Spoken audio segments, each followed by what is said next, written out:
അമ്മേനെ ഭയങ്കര ഇഷ്ടം ഉം. മിത്തുവേട്ടന്. അപ്പം അമ്മേനെ കൊണ്ട് ഇപ്പം പറയും. അമ്മ ഭയങ്കര സ്ട്രഗിൾ ചെയ്തിട്ടുണ്ട്. ഉം. നമുക്ക് ഫുഡൊന്നും കഴിക്കാനുണ്ടായിട്ടില്ല. അപ്പൊ ഇതൊക്കെ ചിലപ്പോ ഞാൻ ഫുഡ് വേസ്റ്റ് ചെയ്യുമ്പോഴായിരിക്കും ഈ കഥ എനിക്ക് വരിക.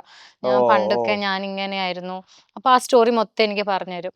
ഉം, അപ്പൊ ഉം, ഉം. ആ ഒരു സംഭവത്തിൽ അമ്മേന്റെ ഒരു കഥ എനിക്ക് പറഞ്ഞു തന്നു. അമ്മ ഭയങ്കര സ്ട്രഗിൾ ചെയ്തിട്ട് ഇങ്ങനെ ഒരു സ്റ്റോറി. അപ്പം അത് കേട്ടപ്പോ എനിക്ക് ഭയങ്കര സങ്കടമായി. പിന്നെ മിത്തുവേട്ടൻ ഹോട്ടൽ മാനേജ്മെന്റ് പഠിക്കുന്ന സമയത്ത് കുറേ സ്റ്റോറീസ് ഉണ്ട് കേട്ടോ. അതായത് ഫണ്ണി ആയിട്ടാ പക്ഷെ നമ്മളെ അടുത്ത് അത് പറയുന്നത്. ഉം. മിത്തുവേട്ടൻ പാത്രം കഴുകിയതും പിന്നെ ഗ്ലാസ് ടോയ്ലറ്റിൽ വീണുപോയി. അപ്പൊ വേറെ ഗ്ലാസ് മേടിക്കാൻ പൈസ ഇല്ല ആളെ കയ്യില്. ഹോട്ടൽ മാനേജ്മെന്റ് പഠിച്ചുകൊണ്ടിരിക്കുക. അപ്പൊ ആ ഗ്ലാസ് അതിനകത്ത് നിന്ന് എടുത്ത് കഴുകി വെച്ചു മിത്തുവേട്ടൻ. അത് ഭയങ്കര ഫണ്ണി ആയിട്ട് മിത്തുവേട്ടൻ എൻ്റെ അടുത്ത് പറയുന്നു. പക്ഷെ എനിക്കത് മനസ്സിലാവും. ഒരു ഗതികേട്. അതെ. ആ ഒരു സിറ്റുവേഷനിന്ന് മിത്തുവേട്ടൻ ഇത്രയും വന്നത് മിത്തുവേട്ടന്റെ ആ ഒരു വിൽ പവർ കൊണ്ട് മാത്രാണ്. ഉം. ചില കുട്ടികൾ ഇപ്പൊ പറയുന്ന കേൾക്കും, "അയ്യോ എനിക്കതില്ല." പക്ഷെ എനിക്കതില്ല. പക്ഷെ നാളെ എനിക്കത് ഉണ്ടാവണമെന്ന് ആ ഒരു വിൽ പവർ എല്ലാവർക്കും വേണമെന്നില്ല. But he has it. അതാണ്. ഇപ്പൊ സഞ്ജയ് ലീല ബൻസാലിയുടെ ഒരു ട്രൈറ്റ് ആയിട്ടും ഒരു നെഗറ്റീവായിട്ട് ആളുകൾ എപ്പോഴും പറയുന്നുണ്ട്. അദ്ദേഹത്തിന്റെ സിനിമയിലെല്ലാം ഭയങ്കര കളർഫുള്ളും ഭയങ്കര ഫയറി ലൈറ്റ് ഒക്കെ ഉള്ള പോലെ ആയിരിക്കും. എല്ലാവർക്കും ഭയങ്കര ഫ്ലാഷി കോസ്റ്റ്യൂംസ്. ഒരു അടുക്കള ആണെങ്കിൽ പോലും രാജകൊട്ടാരത്തിന്റെ പോലെ ആയിരിക്കും അടുക്കള. പാത്രങ്ങളൊക്കെ സ്വർണ്ണ കളറായിരിക്കും. അപ്പൊ എന്താ അതിന്റെ ഒരു റീസൺ എന്ന് വെച്ചാൽ സഞ്ജയ് ലീല ബൻസാലി അദ്ദേഹത്തിന്റെ ഒരു 30 വയസ്സ് വരെയൊക്കെ ജീവിച്ചിട്ടുള്ളത് ഒരു ഒരു മുറി ഒരു ബാത്റൂം ഉള്ള ഒരു വീട്ടിലാണ്. അത്ര ഇടുങ്ങി ജീവിച്ച കാരണം കൊണ്ട് അയാൾ പടം ക്രിയേറ്റ് ചെയ്യുമ്പോൾ കുറച്ചുകൂടി വലിയ ക്യാൻവാസിൽ ക്രിയേറ്റ് ചെയ്യാം, വലിയ റൂംസ്, കുറേ കോസ്റ്റ്യൂംസ് ഒക്കെ. സോ അങ്ങനെ ഒരു മാനിഫെസ്റ്റേഷൻ ഉണ്ടായിരുന്നു. ഞാൻ എന്തെങ്കിലും വലിയൊരു നിലയിലെത്തി, എനിക്കൊരു വലിയ വീട് വേണം, വലിയ എന്താ പറയുക ഫർണിച്ചർ വേണം, കുറേ കോസ്റ്റ്യൂംസ് വേണം, അങ്ങനെ ഒരു മാനിഫെസ്റ്റേഷൻ ഉണ്ടായിരുന്നു. ഞാൻ ഇപ്പൊ നേടിയത് മുഴുവനും ഈവൻ മെറി പോലും ഞാൻ മാനിഫെസ്റ്റ് ചെയ്ത കാര്യങ്ങളാണ്. ചിലപ്പോൾ ആൾക്കാർ ഇതൊക്കെ ഇപ്പം ട്രെൻഡായ മാനിഫെസ്റ്റേഷൻ, അഫർമേഷൻ, ഈ പോസിറ്റീവ് എനർജി ഇതൊക്കെ ഇപ്പം ഇൻസ്റ്റാഗ്രാം റീല് വന്നേരം ട്രെൻഡായതല്ലേന്ന്. പക്ഷേങ്കിൽ ഇപ്പം ആൾക്കാർ ഇതിനെക്കുറിച്ച് പറയാൻ തുടങ്ങിയതാ. പക്ഷെ ഇതൊക്കെ കാലങ്ങൾ മുന്നേ ആൾക്കാർക്ക് അറിയാം. ഇത് ഞാൻ ചെറുപ്പത്തിലുള്ള സമയത്ത് മുതൽ ഞാൻ ആഗ്രഹിച്ച കാര്യങ്ങൾ, ഞാൻ എന്തൊക്കെ ഡ്രീം ചെയ്തിട്ടുണ്ടോ അതൊക്കെ എനിക്ക് ടച്ച് വുഡ് എനിക്കത് നേടിയെടുക്കാൻ പറ്റിയിട്ടുണ്ട്. ഇത് അന്നേരം ആ സമയത്ത് ഇത് ആലോചിക്കുമ്പോഴോ അല്ലെങ്കിൽ ഇതെനിക്ക് നേടണം എന്ന് തോന്നുമ്പോഴോ എങ്ങനെയെങ്കിലും ഏതെങ്കിലും ഒരു വഴിയിൽ ഞാൻ ഇത് നേടും, എനിക്ക് കിട്ടുമെന്നൊന്നും എനിക്കറിയില്ല. പക്ഷേങ്കിൽ ഞാനിത് സ്ട്രോങ് ആയിട്ട് ബിലീവ് ചെയ്തിട്ടുണ്ട്. പക്ഷെ ടുവേർഡ്സ് അതിന് വേണ്ടിയിട്ട് നല്ലോണം ഹാർഡ് വർക്ക് ചെയ്തിട്ടുണ്ട്, നല്ലോണം പരിശ്രമിച്ചിട്ടുണ്ട്. അതിനെന്തൊക്കെ ചെയ്യാൻ പറ്റും. പക്ഷെ ചെയ്തതൊന്നും ആരെയും ഉപദ്രവിക്കാതെയും ശല്യപ്പെടുത്താതെയും ഒരു തെറ്റും ചെയ്യാതാണ് ഇതുവരെ എത്തിയിട്ടുള്ളത്. അപ്പം മാനിഫെസ്റ്റേഷൻ ആക്ച്വലി ഒരു മിത്തല്ല, അതൊരു എന്താണ് ഒരു സത്യമായ ഒരു കാര്യമാണ് എൻ്റെ കാര്യത്തിൽ. ഇനി വിഷ്ണു ചിലപ്പോൾ ട്രൈ ചെയ്തോ, എന്തായാലും ഉണ്ടാവുമല്ലോ അല്ലേ, മാനിഫെസ്റ്റേഷൻ ഒക്കെ ഉണ്ടാവില്ലേ? ഞാൻ അങ്ങനെ കുറെ അങ്ങനെ ഞാൻ അധികം അങ്ങനെ പ്ലാൻ നമുക്ക് കിട്ടീന്ന് ആഗ്രഹിക്കണം, കിട്ടണമെന്നല്ല ആഗ്രഹം. നമ്മൾ കിട്ടിക്കഴിഞ്ഞു. ഞാൻ ചെറുപ്പത്തിൽ കണ്ട ഒരു സ്വപ്നമാണ്. എനിക്ക് തോന്നുന്നു നമ്മുടെ അമിതാഭ് ബച്ചൻ്റെ ഒരു കബി ഖുഷി കബി ഗം, അതിലെ ഒരു വീട് കണ്ടിട്ടുണ്ടോ? ഫുൾ ഓപ്പൺ, രണ്ട് സൈഡിലൂടെ ഇങ്ങനെ സ്റ്റെയർ കേസ് ഇറങ്ങി. ആ വീടാണ് ഞാൻ സ്വപ്നം കണ്ടത്. മിത്തോടെ എഞ്ചിനീയർ എടുത്ത് എനിക്ക് പറഞ്ഞു, എനിക്ക് ഓർമ്മയുണ്ട്. എനിക്ക് രണ്ട് സൈഡിൽ നിന്ന് ഇറങ്ങുന്ന സ്റ്റെപ്പ് വേണം. അപ്പം ഇതൊക്കെ പിന്നെ ഡിസ്കഷനിൽ വന്ന് വന്ന് മാറ്റങ്ങളാണ്. പക്ഷേങ്കിൽ ഇങ്ങനെയുള്ളൊരു ബാൽക്കണി അത് ഇതൊക്കെ ആ ഒരു മൂവി കണ്ടപ്പം ഞാനൊരു ഒരു കാലത്ത് ഇങ്ങനെയുള്ളൊരു വീട്ടിൽ ഞാൻ താമസിക്കും. ഒരു ഭയങ്കര ലക്ഷറി ആയിട്ട് ഇങ്ങനെ നിൽക്കും. നല്ല സുന്ദരിയായ ഭാര്യ ഉണ്ടാകും. അങ്ങനെയൊക്കെ അതൊക്കെ സ്വപ്നങ്ങൾ ഉണ്ടായിരുന്നു എനിക്ക്. ഈവൻ ഞാൻ ഐശ്വര്യ റായിന്റെ കണ്ണ് കാണുമ്പം ഞാൻ എന്നേരം ഇപ്പം 4ാം ക്ലാസ്സിലാണ് പഠിക്കുന്നത്. ഐശ്വര്യ റായിന്റെ ഏതോ ഒരു മൂവിയോ ഏതോ ഒരു സമയത്ത് ഞാൻ കണ്ടപ്പം ഞാനിങ്ങനെ വെച്ചു, എനിക്ക് ഐശ്വര്യ റായിനെ പോലത്തെ ഒരു കണ്ണൊക്കെ ഒരു പ്രാവശ്യം ഞാൻ വെക്കും.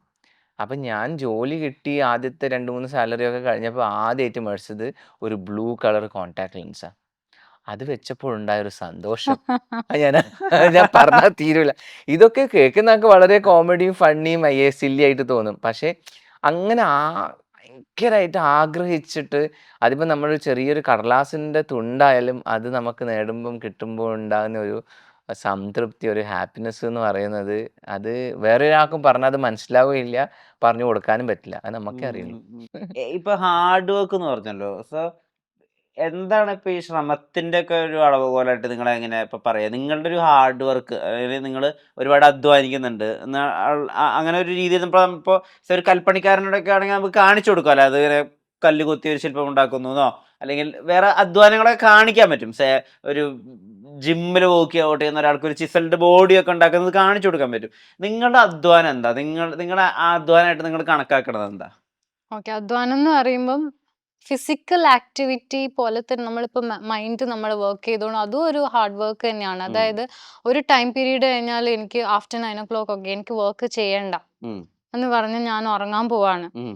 അല്ല at the same time after 9 ഒക്കെ ഐ ഹാവ് ടു വർക്ക്. എന്നാൽ മാത്രമേ നാളെ എനിക്ക് നാളത്തെ പണി ചെയ്യാൻ പറ്റുള്ളൂ. ഇന്ന് തന്നെ കംപ്ലീറ്റ് ചെയ്യണമെന്ന് വെച്ചാൽ ഞാൻ ഇരുന്ന് വർക്ക് ചെയ്യാണ്. രാവിലെ എണീക്കുകയാണ് എൻ്റെ ഡ്യൂട്ടിക്ക് പോകാൻ വേണ്ടിയിട്ട്. അതൊക്കെ ഹാർഡ് വർക്കിൽ പെടും. ഇപ്പം നമ്മൾ ബാംഗ്ലൂർ ആയിരുന്നപ്പോൾ നമ്മൾ കോണ്ടന്റ് ക്രിയേഷൻ അപ്പം സ്റ്റാർട്ട് ചെയ്തതാണ്. ഉം. അപ്പം നമ്മൾ രണ്ടുപേരും വർക്ക് ചെയ്യുന്നുണ്ട്. നമ്മൾ ഉം. രണ്ടുപേരും ബാംഗ്ലൂരിൽ ട്രാഫിക് ഒക്കെ കഴിഞ്ഞിട്ട് 9 മണിക്കാണ് വീട്ടിലെത്തുന്നത്. ഉം. അപ്പോഴും നമ്മൾ ടിക്ടോക്കിൽ ഡെയിലി വീഡിയോ ഇടും. ഡെയിലി എന്ന് വെച്ചാൽ ഒരു ദിവസം പോലും മുടക്കാതെ ഈവൻ ഞാനിപ്പം വന്ന് അയ്യോ എനിക്ക് പറ്റില്ലെന്ന് പറഞ്ഞാലും മിത്തുവേട്ടനാണ് എന്തായാലും ഇടണം എന്ന് പറഞ്ഞിട്ട് ഇടുന്നത്. നമ്മള് 9 മണിക്ക് വന്ന് 9:30 അങ്ങനെയൊക്കെ ആവും ആ. ചില രാത്രി. സമയം വന്ന് കുളിച്ച് അമ്മേൻ്റെ കൂടെ ഇരുന്ന് ഭക്ഷണം കഴിച്ച് അത് കഴിഞ്ഞിട്ട് നമ്മൾ വീഡിയോ എടുത്ത് എഡിറ്റ് ചെയ്ത് സെറ്റാക്കി വെച്ചിട്ട് ഉറങ്ങും. അപ്പോഴേക്കും ഏകദേശം ഒരു 2 മണിയൊക്കെ 2 ആയിട്ടുണ്ട്. അപ്പം നമ്മൾ ആക്കാം. വീഡിയോ എടുക്കുന്നതൊക്കെ ചിലപ്പോൾ രാത്രി 1 മണിക്ക്. നമ്മുടെ പണ്ടത്തെ വീഡിയോ നോക്കിയാൽ മോസ്റ്റ്ലി നൈറ്റ് വീഡിയോസേ കാണാൻ പറ്റില്ല. കാരണം നമുക്ക് ഡേ ടൈമിൽ സമയമില്ല. അപ്പോൾ ഒരു 2 മണി 2:30 ഒക്കെ ആയി ഉറങ്ങാം. ചില സമയത്ത് ഈ വീഡിയോ ഒക്കെ എടുത്ത് കഴിഞ്ഞിട്ടായിരിക്കും എനിക്ക് എൻ്റെ പ്രസൻറ്റേഷൻ. ഞാൻ വർക്ക് ചെയ്തുകൊണ്ടിരുന്നത് റീജിയണൽ മാനേജറായിട്ടാണ്. അപ്പം എൻ്റെ കീഴിലൊരു 180 സ്റ്റാഫ് ഉണ്ട്. അവരൊക്കെ കൺട്രോൾ ചെയ്യുന്നത് ഞാൻ. അവർക്കുള്ള റിപ്പോർട്ട്സ്, അവർക്കുള്ള ടാർഗറ്റ്സ്, അവർക്കുള്ള നെക്സ്റ്റ് ഷെഡ്യൂൾ ഇതൊക്കെ എനിക്ക് പ്രിപ്പയർ ചെയ്യണം. അപ്പോൾ ഈ ഇത് ചെയ്ത് എഡിറ്റ് ചിലപ്പോൾ വീഡിയോ എഡിറ്റ് ചെയ്യുമ്പോഴായിരിക്കും ഞാൻ ലാപ്ടോപ്പിൽ കംപ്ലീറ്റ് ഈ ഷെഡ്യൂളും പ്രസൻറ്റേഷനും കാര്യങ്ങളൊക്കെ റെഡിയാക്കുന്നുണ്ടാവുക. അത് കഴിഞ്ഞ് രാവിലെ എണീച്ച് പിന്നെയും നമ്മൾ സെയിം റുട്ടീനാണ്. രാവിലെ രാവിലെ എണീക്കണം. കാരണം ഒരു 7:00 6:30 ഒക്കെ ആകുമ്പോൾ നമ്മൾ രണ്ടുപേരും എണീക്കും. കാരണം ട്രാഫിക് ഒക്കെ കഴിഞ്ഞ് നമുക്ക് ഓഫീസിലെത്തണം. 10:00 9:30 ആകുമ്പോൾ നമുക്ക് ഓഫീസിലെത്തണം. ഈവൻ അന്നേരം ആ സമയം ഇപ്പം നമ്മളത് പറയുകയാണെങ്കിലും അന്നേരം അത്രയും നമ്മൾ എഫേർട്ട് ഇട്ടിട്ടുണ്ട്. അതിന് ഹാർഡ് വർക്ക് എന്ന് മാത്രം പറഞ്ഞാൽ പോരാ. അത് നല്ല എഫേർട്ട് ഇട്ടിട്ടുണ്ട്. അതിൻ്റെ ഒരു മേ ബി ഒരു 10 മടങ്ങാണ് നമ്മൾ ഇപ്പോഴും ചെയ്യുന്നത്. ഇപ്പം നമ്മൾ ഇതൊക്കെ നേടി ഫെയിമായി നമുക്ക് ഇൻസ്റ്റാഗ്രാമിൽ ഇത്ര ഫോളോവേഴ്സ് വന്നു, നമ്മൾ വീഡിയോസ് വൈറലാണ്, ഇതൊക്കെ ഉണ്ടെങ്കിലും നമ്മുടെ റെസ്പോൺസിബിലിറ്റീസ് കൂടിയിട്ടേ ഉള്ളൂ. ഇതുവരെ കുറഞ്ഞിട്ടില്ല. അതിനേക്കാൾ കൂടുതൽ എഫേർട്ടാണ് നമ്മൾ ഇപ്പോൾ ഇടുന്നത്. കാരണം ഇപ്പം മെറിക്ക് മില്യോനെ നോക്കണം, നമുക്ക് പാഞ്ചാലി വസ്ത്ര എന്ന് പറഞ്ഞിട്ടൊരു ബ്രാൻഡ് ഉണ്ട്, അത് നോക്കണം, അതിൻ്റെ വീഡിയോസ് ചെയ്യണം. മെറിക്ക് 3 ചാനലുണ്ട്, എനിക്ക് 3 ചാനലുണ്ട്, അതിലിടക്ക് പാഞ്ചാലി വസ്ത്രയുണ്ട്. 3 ചാനലിന് 3 പ്ലാറ്റ്ഫോം. അപ്പം ഇതൊക്കെ കൂടി വരുമ്പം നമുക്ക് പിന്നെ ഒരു ദിവസം നമ്മൾ ഫെയിമായി ഇനി നമ്മളിങ്ങനെ ഇരുന്നാൽ നമുക്കിങ്ങനെ റീച്ചസ് വന്നുകൊണ്ടിരിക്കും, വ്യൂസ് വന്നുകൊണ്ടിരിക്കും എന്ന് പറഞ്ഞാൽ നമ്മൾ അവിടെ ഇരുന്ന് അവിടെ കെട്ടടങ്ങി പോകത്തേ ഉള്ളൂ. കാരണം ഇതൊരു ബുക്കിൻ്റെ മുകളിൽ ഒരു ബുക്ക് വയ്ക്കുന്നല്ലോ, ഓരോ സെക്കൻഡ് ഓരോരോ ടാലൻറ്റ് വന്നുകൊണ്ടിരിക്കുകയാണ്, ഓരോരാൾ വൈറലായിക്കൊണ്ടിരിക്കുകയാണ്. ഇപ്പം 2-3 ദിവസം നമ്മൾ വീഡിയോ ഇട്ടിട്ടില്ലെങ്കിൽ നമ്മുടെ ഫാൻസ് ഡ്രോപ്പ് ആവും, ഫാൻസ് മറന്നു പോകും. കാരണം അവർക്ക് അത്രയും കൺസ്യൂം ചെയ്യാനുള്ള കോണ്ടന്റ് ഓൺലൈനിൽ അവൈലബിൾ ആണ്. റീൽസ് ആയാലും ഷോർട്സ് ആയാലും യൂട്യൂബ് ആയാലും എല്ലാത്തിലും ഉണ്ടല്ലോ.